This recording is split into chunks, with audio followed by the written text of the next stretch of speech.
I just had to write down some shit about gaming. Okay. 3, 2, 1. And we are live. Welcome to episode 2 of the Brother Banter Show. My name is Nick, and as always, I am joined by my brother Jack. How's it going? And we are just two brothers who like to talk about stuff. So, let's get into it. First, I want to start. I like to start out every episode just by asking you, how are you doing? Doing well, just getting ready to leave, getting ready to go to drive to New York. Yeah. Mom's putting my body to work, Deb's holding it down out here. Yes. So we talked a little bit last episode that you, mom, and dad, and our dog are coming from my hometown of Northern Illinois and coming out to where I live currently in Syracuse, New York, for Christmas. How's packing going for that? I mean, it was pretty easy for me. I dressed pretty casually, so I just threw a bunch of underwear and a bunch of sweatpants, threw a pair of jeans, and like some long sleeve shirts because it's probably gonna be cold. I'm bringing like snow pants just in case you want to play out in the snow. Uh, I'm bringing my backpack that has like my GoPro and my camera in it and stuff. But I don't know. I tend to travel pretty light. I'm bringing like a word search, and like I think I've got a bunch of notebooks that I draw in, so Nice, it'll be fun. nice. Now, have you guys started to pack up the car with all your stuff yet? No? Nope. You're gonna wait Tomorrow morning. oh god, you're gonna wait till about 3 a.m. to do that stuff? Yep. Can't wait. It's gonna be awesome.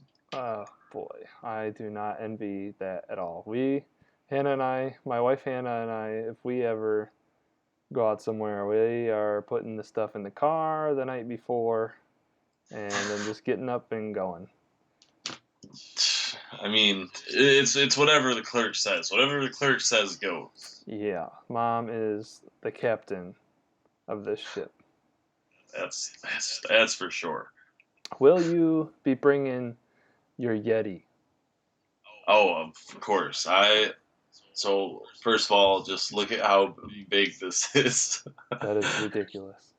It holds a half gallon of water. I fill it up like once in the morning and then like once in the evening, and it's amazing. I like drinking a lot of water, and like that was like the one thing in Iowa I hated because like I would have to walk so far that like I would be so thirsty, and like I just had like a little like 30-ounce like bottle, and I would like drink it in a class. So I was like, you know what, this is like $60. Right, Go for the gold, right, and and like this thing is so big. Like I dropped it once, like on itself. I don't know if you can see in the camera or not, but it's like slightly dented just from its own weight. Or like I dropped it one time on like I was like walking in the front door of my townhouse, and like it fell onto like this piece of metal like leading into the house and just dented the mess out of it. I was so glad it didn't hit my toe. Like I would oh, just obliterate my foot. oh god, there was talking about you getting your toe hit. There was like I was watching one of those like medical shows on TV, and this woman had dropped a, I think it was a cup or a bottle of some sort onto her toenail, and it had like never grown back the same. It looked like it was called like a ram's toenail or something like that. Yeah. It was literally like this thick, cylindrical, and it curved all the way down her freaking like it was like this at the end of her toe. It was Oh. disgusting, and she had to go and like get her whole toenail removed, and then they did this whole procedure. It was disgusting. So yeah, good thing you did not drop that on your toe. That would have been terrible. Oh yeah, she's got some weight to her. Mm-hmm. Um, Yeah, I've got my Yeti too. I bring this thing. God damn, where's the camera? I bring this thing to work with me every single day. I just chug water out of it. Yeah, because I mean it's awesome because literally I would go to sleep, like sometimes forget to put like the cap on it or whatever, Hmm. and like I'd still wake up and there'd just be like huge ice cubes in it. Hmm. Like and it's just so refreshing. Yeah, that's great. And I've had I think I had a Swell bottle that the water in it would taste metallic-y. It doesn't. I've never had that with the Yeti. Mm. I've never had any problems with No, this. I've had a few in my time now. Dad is a Yeti he's a aficionado. Yeti holic. He goes to meetings. Yeah, yeah. It's like I would just take this. I literally just fill this up with water, and I could last all day. Yeah, It's great. it is. Have you seen that the YouTube channel You Betcha? And Oh yes, he compares like the super expensive Yeti stuff to something that he just super finds cheap. or like yeah or some really cheap shit. Yeah, It's so funny. that guy is pretty. It's like, and he did like an episode. It's like how you open your beer. Like how does that Hmm. describe you? Hmm. I thought that was funny. Yeah, that was a good one. Um, Jeez. let's move on. So last episode, I mentioned that there's a lot of differences between where I live now in Syracuse, New York, and where I grew up and you still live in northern Illinois, just outside of Chicago. So you haven't really experienced that much, but I've got a lot to say about that. So No. Ooh. I need to take a drink real quick out of my Yeti. No. Not sponsored. No, absolutely not. Probably never will be. So one thing, so we need a little bit of a background. So we grew up outside of about an hour southwest of Chicago, and there's nothing there but cornfields. It is completely flat, just corn and soybeans for miles. And that was, that's all that we knew growing up. And so then I moved initially after college to Watertown, New York, which is like basically in Canada. We were 20 minutes or 20 miles, 20 miles from the Canadian border. And just the amount of trees, and there's a lot of like water, a lot of streams, a lot of uh, like rocky kind of almost cliff like structures. I know there's some of that in very southern Illinois, Mhm. but where we live in northern, there it's just completely flat. So that when we first moved out there, that was like the biggest thing was just the environment and all like the one thing that Hannah, my wife Hannah, always said is she always say that she loves the hills because there's literally not a hill like where we grew up, and it's just so crazy. And when we drove back from Syracuse to northern Illinois, when I turned off the highway for that last 30-mile stretch, it really hit me like, oh my God, I can see the light in somebody's house 2 miles away. Like Yeah. holy crap!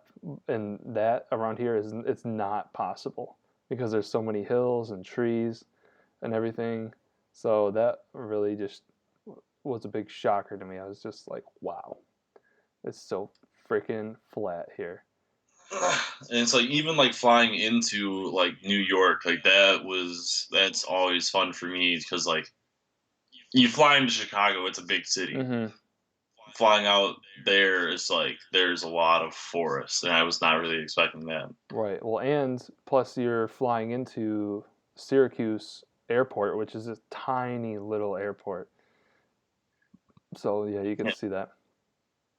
Um, And also, so outside of the like environment, I guess something that kind of goes along with that is the weather. Uh, in Illinois, it is sweltering hot, Oh humid yeah. as all hell in summer. 100-degree temperature with a heat index of like 115 is common. And Oh then yeah. and then in the winter, you got about air temperature of 0, wind chill of about -15 for 2 months out of the year. So That's right. you have these crazy extremes in temperature. And what I've noticed here, I've been here for just about 2 years now.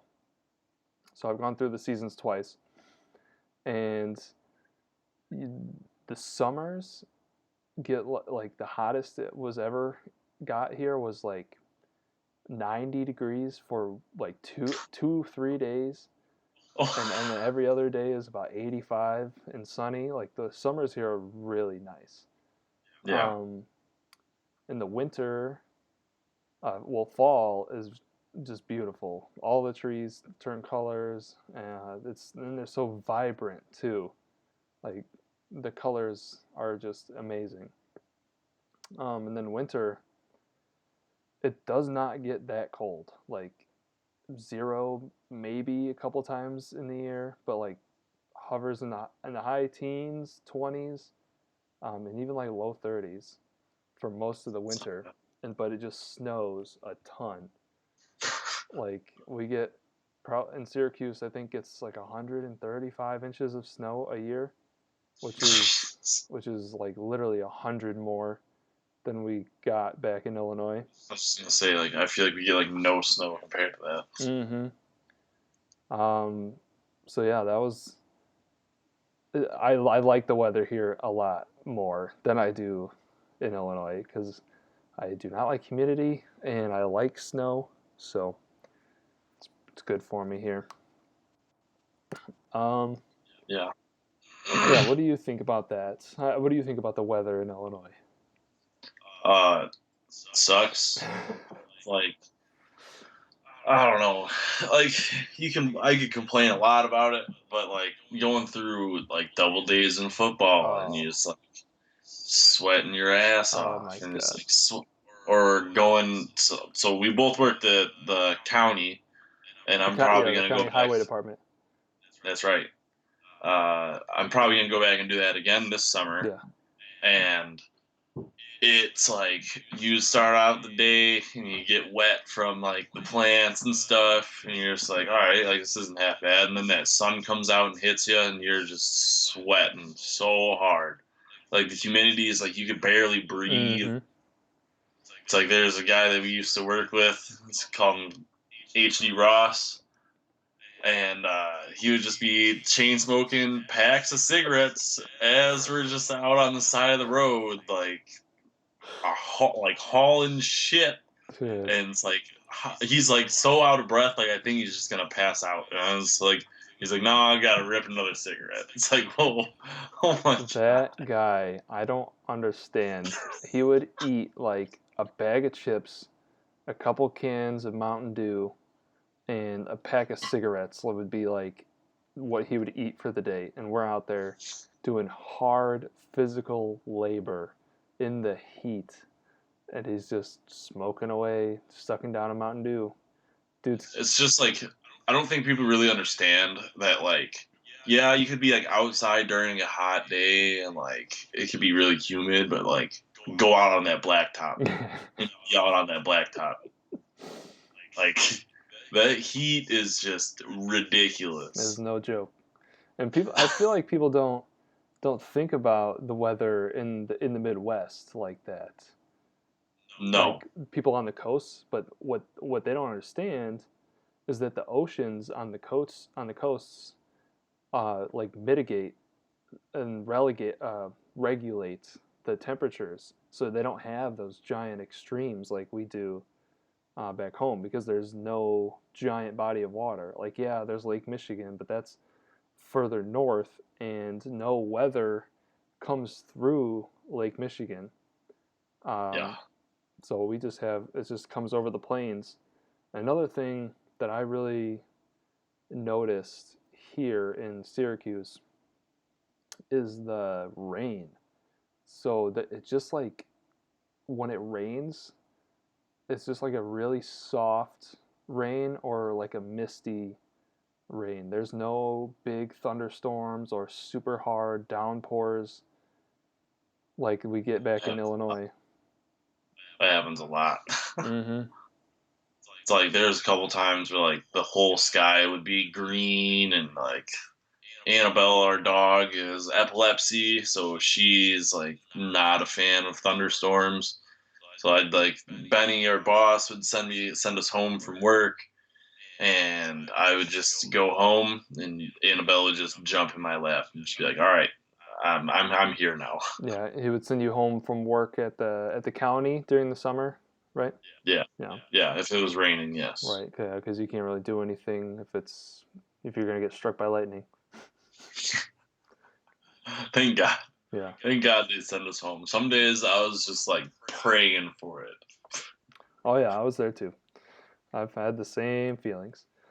Oh yeah. Yeah. So yeah, the weather and like the climate is totally different here. Even though it also feels the same because we grew up in a small town and Watertown is a very small town, which is where I lived previously, and that felt a lot like a little town like Millbrook or something like that, but like a little bit bigger than that. Um, it's like if Yorkville was just more concentrated. Okay. Um, and then Syracuse is it's like a medium sized city, but it doesn't feel stuffy, you know. So it feels very similar. It's like a Naperville almost, but with like a little bit bigger buildings, because it was more of a business centered than more than like a shopping like retail as Naperville is. Yeah. Um, and like for the most part, I think the people are similar. Like people will talk to you, and like I know New York City has a pretty bad reputation for people just being mean and being jerks or whatever. But Hmm. I haven't found that to be true here. Um, one thing, so I love the weather here. The people are good. The environment is awesome. The hills, my wife loves. Um, but the one thing that I don't like is some of the food. Oh yeah. Yeah, the pizza is not that good. Like New York style pizza is not. It's just not for me. And then the hot dogs are fucking gross. They're so Do bad. you need to bring some hot dogs? Like, do you want us to go pick some up? No, it's all right. They sell some like all beef, uh, like Vienna hot dogs. They sell those up here, but they're pretty rare. Yeah. What they like like the standard hot dog here is like this white snapper or something they call it, and it's made out of like pork mostly, Okay. and uh, it's just not good. I don't like it. Like it, because like the hot dogs that we grew up eating were all beef hot dogs, and they had like the curing salt in them, Yeah. and then all the toppings. I love Chicago style hot dogs, which is like a hot dog, an all beef hot dog on a poppy seed bun with Hmm. everything that you can think of on it. I'm not even gonna try because I'll probably miss a few, and somebody will call me out on it. But uh, they're There you go. awesome, and I cannot find that here. Except my friend Jacob that I work with said that there is a Chicago style hot dog place that sells them out here. So I'm gonna have to try it and see if it's for real or not. Well, you'll have to say if it's better than Hans hot dogs. Yeah, I I think it probably will be close to it if they have the I hope name. so. Chicago style hot dogs, but yeah. So I don't know what it is, but the white snapper is just a bad hot dog. And Chicago style pizza, I don't like the crust. It's like a thicker, like chewy crust. There's like Yeah. no sauce and a lot of cheese, and I just don't like that. I like back home. Obviously, there's the Chicago style deep dish pizza, which everybody in the world knows. But like outside of the city where we live, and there's even a couple places in the city that are very well known for, is like a very very thin, like almost cracker like um, crust, a lot of sauce and some cheese, and then good sausage. That's the best kind of pizza right there. Like Uncle Lairs in Plano, Illinois, Oh yeah. Oh yeah. is the best pizza. They just, Uncle Lars, Uncle Lair. Is it Uncle Lar or Uncle Lair? I think it's either. I don't know. It's like I always end up talking about that with people, and they're like, "It's Uncle Lars." I'm like, no, it's Uncle Lairs. Like, no, it's It's whatever. good pizza, is what it is. Potato, potato. Right. And it's so weird. Like you don't notice the things that you take for granted, like that kind of pizza and like a good hot dog, um, until you go somewhere where you don't have that. You know, I'm like, man, I wish I could get some Uncle Lairs tonight, or stuff like that. Like, I just went to Salsa Verde today. Oh my God, there's no good Mexican food up here either. That's another gripe I got about food in upstate New York. It's very hard to come by Mexican, good, like authentic Mexican, because there's just not a lot of, from my own experience, there's not a lot of like Latino people here. Yeah, Uh, so there's a lot of Asian and Asian influenced restaurants, yeah. but not a whole lot of Latin places, which makes me sad because I Oh yeah. love some good Mexican food. Mm-mm. Oh, that's right. That's right. And like Burritoville back in DeKalb. Oh boy. Yes, you still have to go to Sea Captain's. I know I do. Yes. Right. So since we both went to Northern Illinois University, we both had our own spots, I guess. You go to Burritoville a lot, and my wife Hannah and I went to Sea Captain's a lot, which is just like a little chicken shack, kind of in the ghetto, Oh yeah. and it was awesome, the best. Sea Captains. I'm pretty sure that's like right across the street from Burritoville. It's either Yes. there or like at the little strip mall that has like the comic store over there, maybe. Mm-mm. No, you're right. I think they're right across the street from each other. Okay. I couldn't remember if which parking lot it was in. Yeah, yeah. That's you got to go there. It's awesome.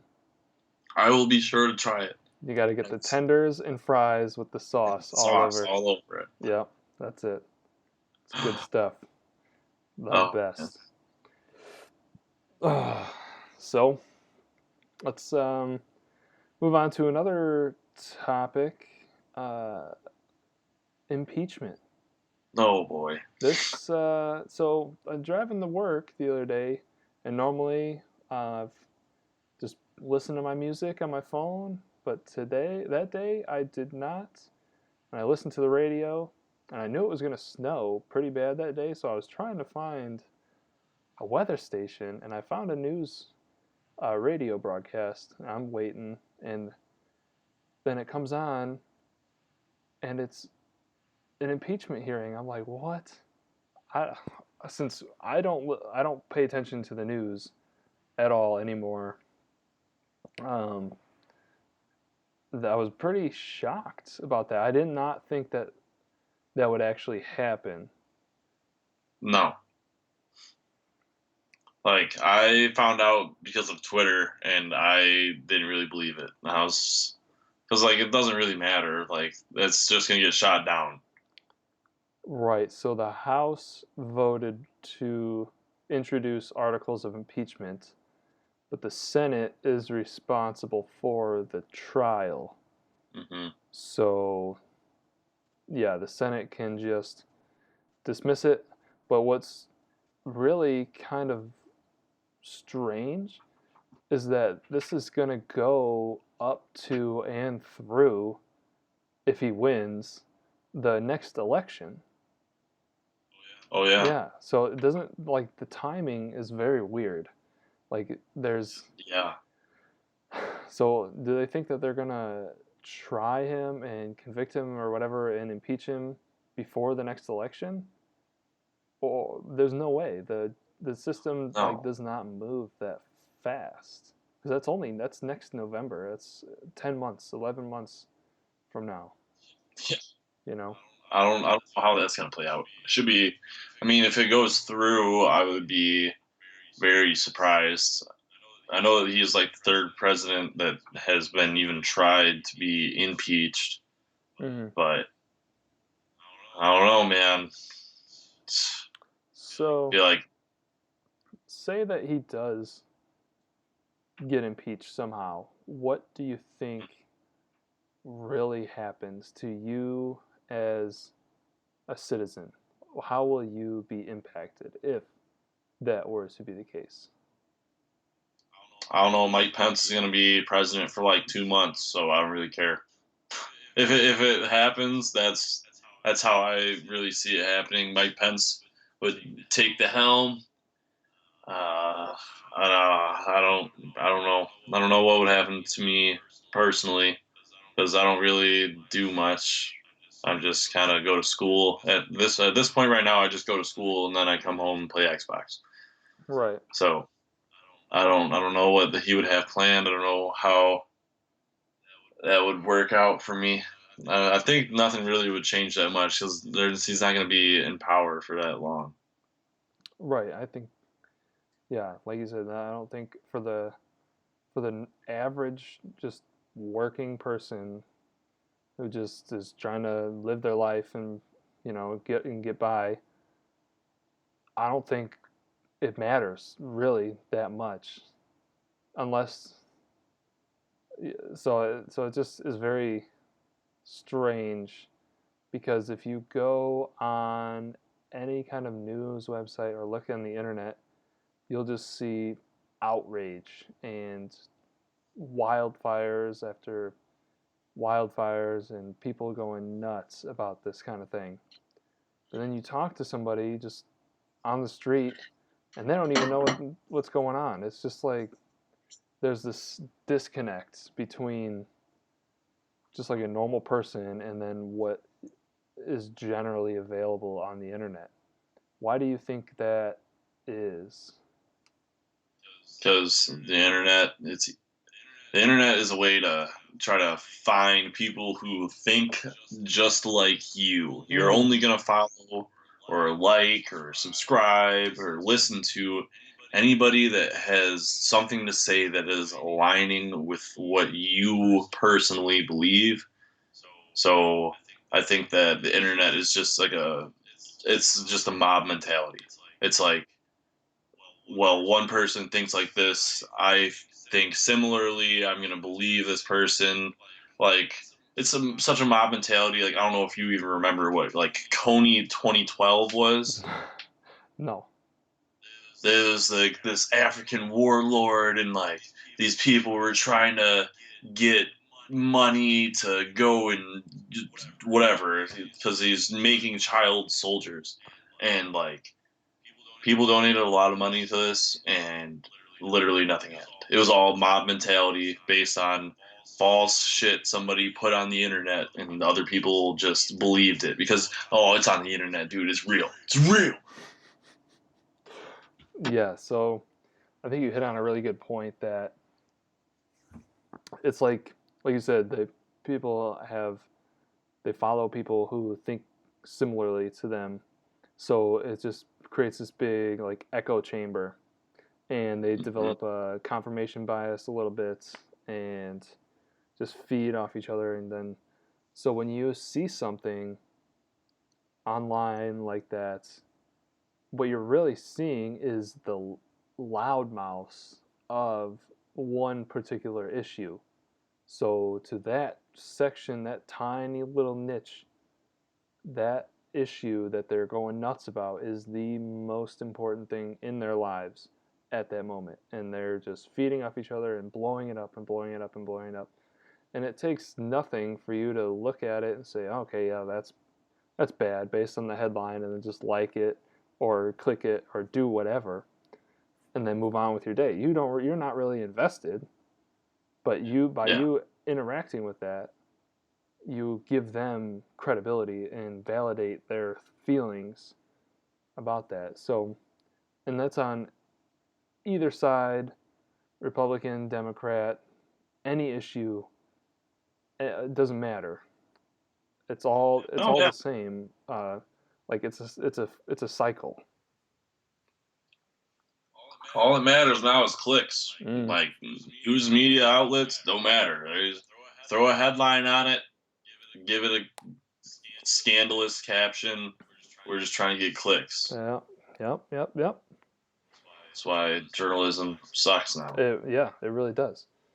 Which is unfortunate because journalists have been very important throughout history.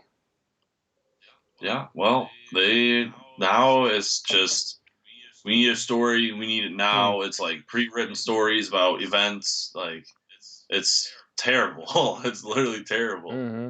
It absolutely Well, is. I'm about to witness it firsthand if I work for the newspaper, so it should be interesting. Because I would think it'd be interesting trying to be a photo journalist. Yeah, definitely. I think But you'd be pretty good at that, actually. yeah, so might be interesting how they run stories or do something like that. Mm-hmm. In other news, let's switch over to our not annual. Every episode, we like to do a segment about gaming because we both like to play games, and there's were two updates yesterday to a couple games. Uh, let's first talk about Borderlands 3. So there's the Moxie's Heist of the Handsome Jackpot, which is their first installment of downloadable content.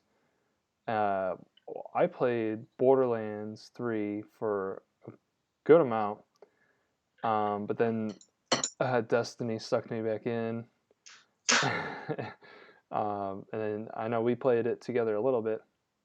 Yeah. That seems interesting. I know a lot of people in the past really loved Borderlands downloadable content. They've got a pretty good reputation for creating good stuff after the initial game has come out. Um, and then Call of Duty, they added a couple maps with Vacant and Shipment, which were remade maps. You're more the Call of Duty expert than I am. They just reskinned them, so they brought back like the map, but upgraded like obviously like the detail of like Mm, the map and like look all nice, but also for like shipment, like in the game previous, there was no verticality to the map, so mm, there's just you were all on the same plane. You couldn't go like up on top of things really, okay. but now in this game there is verticality, so you can climb on top of certain crates and you can get like places like that, and it's actually kind of interesting playing on that map because it is a hellstorm. So they changed it so essentially previously on this map Shipment, you were basically playing in two dimensions, just X, Y. But now they added a third dimension to that, which you called verticality. So Hmm.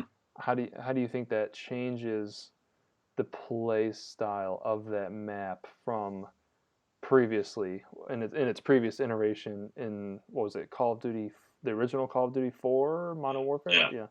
So, Um, I think that it's not as like hectic. Like you can go other places, Hmm. but like at this point in the game, I don't think people really know that they can go up on certain crates. So like if you know about it, that's just like God mode Yeah. and like just go yam sauce on people. Nice. But I don't know, the spawns, it's like it's completely different because like the spawns in the original Modern Warfare were a lot better than how this game is, where you can literally spawn right in front of somebody and just get Jeez. ramshackled. Yeah. That's about it though. I mean, I like the new map because you can go up and do different Hmm. things, but like see if the spawn system, I don't know how they make it work, but it doesn't. So, and then I saw that they added a new map or a new mode. Sorry, excuse me. They added a new mode called Cranked. Yeah, cranked. Yeah, it's supposed to alleviate all this camping, but I don't think that that's really going to happen. I don't think that people really care that much. So it's basically like you run around and if you get a kill, you have 30 seconds to get another kill or you literally blow Oh up. God. Oh, because wasn't Yeah. it inspired by that? There was like a movie with like Jason Statham or something like that, where like he had to keep like his adrenaline up like above a certain level or he Oh, would like die. Die Hard? Is it Die Hard? No, I know what you're talking no, about. I think oh God, I can't remember what it's called, but there's a movie and the premise was the man had to keep his adrenaline at a certain level or Hmm. he would die. Or I don't Yeah. remember how he would die or what caused it, but he would die. So he did like all these crazy things to get his adrenaline to go up, and um, so I think if I remember correctly, the mode cranked in Call of Duty was inspired by that. Yeah, I mean, I don't know per se, but that sounds about right. Because I mean, yeah, you're supposed to just run around. It's supposed to be a game where you're just running around and trying to kill people instead of sitting in a corner with a 725 and a claymore. um, and then another, so there's the multiplayer, which gets a lot of updates. But then there's the cooperative mode, special Special ops ops. in Call of Duty. We tried to play it that one time, and It was yeah, it was terrible, and I don't know why. Like there was no direction. We were just like thrown at this objective, and then there was like so many enemies, and it was so confusing and like not done well. It felt like. yeah. So they brought back some of the classic Spec Ops missions. The last I checked, they had a couple of like the classic ones, but the newer ones, it's just weird. Like Nathan Rosensteel and I, we completed one, and it was like we had to go. It was actually kind of neat once we figured it out. It took us like literally like 2 3 hours to figure this out though. It's like we had to go and run like infiltrate like this base to find out where these like cargo crates were, and then we had to like sneak onto like you literally had to like sneak onto a computer, like look through like files on the computer to like find out like the shipping manifest, and like we had to mark these boxes. It was actually kind of neat, but I would like it much more if could only be two people. Like the game forces you to matchmake to have four Mm, people. So I think it would be better if it was just two. Like if we could just have two people do it. hmm. But I don't know. It would have worked out much easier because you can't control two other like between the two of us we would be able to do it. But when you introduce two randos, I don't know what to do with them. Right. So the lack of communication makes it hard between those other two. Correct. Yeah. And what I found the most confusing was like they don't give you like an objective. You just dropped into this map, and then you have like an overall goal, but like don't know what to do to accomplish that. Yeah. So Yeah, and I don't and know. like that initial like first impressions are so important when you initially just jump in and then you are just lost and getting killed by all these enemies that are just spawning everywhere. It makes it a bad first experience. So people play it once, have a bad experience, and then just go back to multiplayer. Yeah, So I've but I mean, aside from that, the campaign was amazing. mm-hmm. They just brought back the new version of Gunfight, so it's not OSP, so you don't have to run around the map trying to find Mm, guns, which I like that a lot yeah, more. Just finding the guns, sometimes you just don't find a gun, and then you just run into somebody and get glinged. yeah, yeah. I definitely think it was a missed opportunity for them in the special ops part Oh of the yeah, game. definitely, definitely. Because I mean, even now, like I went back and we literally just before Call of Duty Modern Warfare came out, on Modern Warfare 2, Nathan and I finished all of the Spec Ops, Yeah. and that was one of the most difficult but like rewarding things that like I've done. Like I enjoy doing like that in Mm-hmm. games, something that's actually challenging. Right. I agree because you get that that sense of accomplishment. Hmm. Definitely, definitely. So a big thing I'm sure a lot of people are doing probably right now.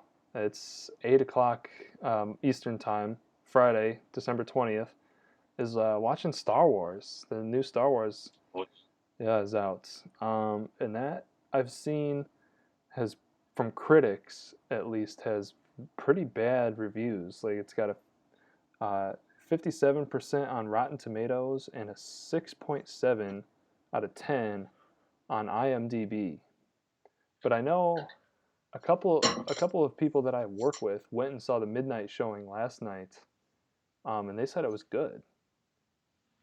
So It's I interesting. don't know what to I don't know what to think. What there's usually like with big movies like this, like the Avengers or Star Wars or any kind of high profile movie or game or anything, any kind of art.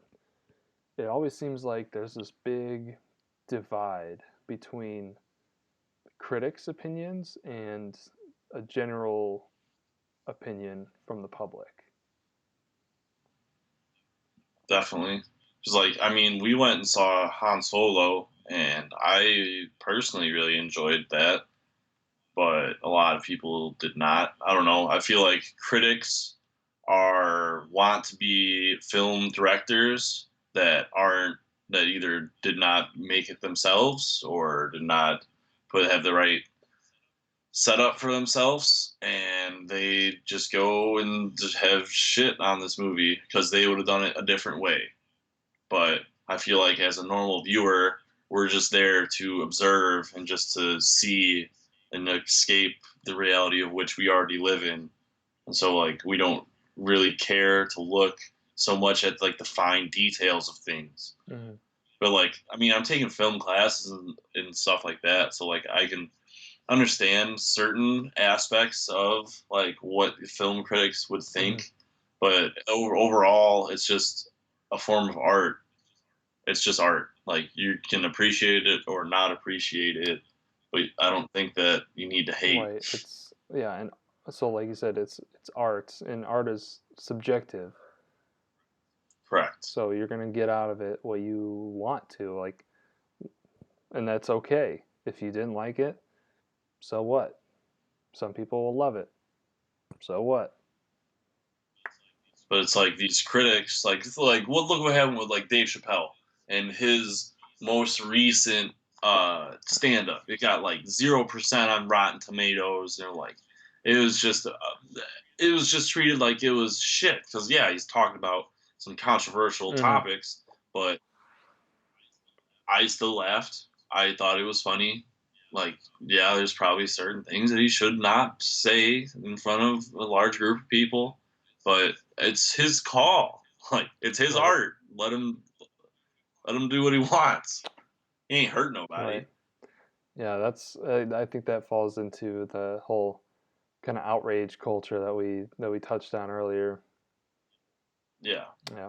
But so like one thing will have this firestorm of hate thrown at it from people, and then 20 minutes later or a day later or a week later they move on to something else, and it's like it never happened. Yeah, exactly. It's Right, terrible. because it really was not worth getting upset about in the first place. Yeah. Shit. um, and then also what came out today on Netflix was The Witcher, which is a show based off of a series of books. And um, I played the video game version of The Witcher, and I thought it was awesome. So the premise is there's this character named Geralt who is the Witcher, and he Hmm. goes and at least in the games, I haven't seen the show yet. I will watch it probably next week. And in the games, you are a monster hunter. So you go and you hunt these monsters, but along the way, you meet all these different people who have really deep backstories to them. You can help them. And the thing that I loved about the game was how immersive it was. Like you could just walk up to somebody on the street and talk to them, and they might hate you because witchers are different. Like there's only a few witchers in the world, so people don't understand them, and they may hate you and like throw stuff at you or try to attack you and kill you, or they might need your help because their wife was murdered by some bandits or their son was taken by a monster like a vampire or something. And so you can either decide to help them or hurt them or steal from them. It's really, really an amazing experience as a video game, and I'm really looking forward to watching the the show adaptation of this because it's a great universe. And they Yeah. got Henry Cavill, who played Superman, is Geralt. Oh, Mm-hmm. really? So I remember I didn't play that game half as much as Mm-hmm. you did, but it was pretty interesting. I don't know. I think I just like RPG games like that in general. Like I just remember playing like Diablo. Like I played or not Diablo. Was it Skyrim, Diablo? maybe. I don't know. I remember playing Skyrim, but there was one game where it was like you could either go to like the light side or you can go and just be like Oh evil, and no, it it was a like Star actually Wars game. I thought. changed. No, No. it wasn't. I don't remember what the hell it was called. Fable. Fable. Yes. Yeah. Fable. Because like I just remember like one game I played and I was just like I'm just gonna be super good and just like do everything good for people, and the next game I was just like we're killing everyone. Yeah, and it's different every time because Hmm. yeah, like you said, you can do one playthrough of the game where you try to be the good guy, and then so your play, the experience that you have, will be different than if you go back and play through and be evil. Like the characters, how they interact with you, and the decisions that you make will have different impacts upon the world. It's a Yeah, really really cool experience. definitely. I mean, I think that's a good spot to end it. What do you think? It's good for me, brother. I don't think I have anything else. All right. Well, thanks for talking with me. It's always a pleasure. This is one of my favorite things in the world to get to talk to my brother. And we'll see you next time. I'll see you bright and early. Well, not really. I'll be up bright and early, but I won't see you for a while. Right.